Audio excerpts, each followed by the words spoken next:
আসসালামু আলাইকুম গাইস, কেমন আছেন? ভালো আছেন? আমিও ভালো আছি। আমি সৌদির উদ্দেশ্যে রওনা দিছি। সৌদি এখন দাম্মামে আছি। তো মনে করলাম যে যেহেতু দাম্মামে যাইতেছি, আপনাদের সাথে দাম্মামের সৌন্দর্যগুলো এগুলো শেয়ার করি। দেখেন, প্রত্যেকটা রাস্তা 5 লাইনের, কিন্তু অনেক সুন্দরভাবে গাড়ি চলতে আছে। আর চারিদিকের যে সৌন্দর্যগুলো অনেক সুন্দর, চারিদিকের বিল্ডিংগুলো অনেক সুন্দর।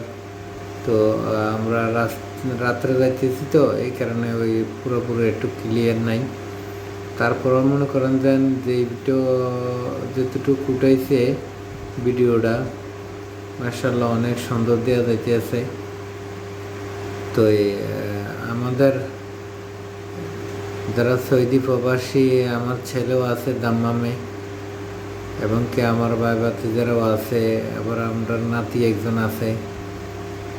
তো আমি চেষ্টা করি যে ইনশাল্লাহ সবার সাথে একটু দেখা করার জন্য। তো এই সপ্তাহ গেছি, আমি একটু বিজি ছিলাম, বেশি টাইম নিয়ে যেতে পারিনি, এই কারণে দেখা করতে পারিনি। তো ইনশাল্লাহ আশা করি যে সামনে ইনশাল্লাহ সবার সাথে দেখা করবো। ওই আমাদের বাতিজা হাসান ওই জায়গা আছে, নাতি হৃদয় আছে ওই জায়গা। দেখি ইনশাল্লাহ সামনে হয়তো আরো 5-6 তারিখে যাওয়ার আশা আছে।